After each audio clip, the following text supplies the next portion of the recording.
اللهم أنت الرجاء ومنك العطاء وإليك الدعاء.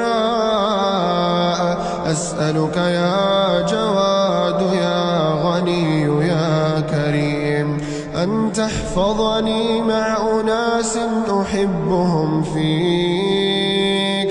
اللهم في الجنة أسكنني وأسكنهم، وعن النار أبعدني وأبعدهم، ومن رزقك الحلال رزقني ورزقهم، ومن العافية زدني وزدهم، وبمغفرتك اغفر لي واغفر لهم، وبرحمتك ارحمني وارحمهم يا سميع الدعاء.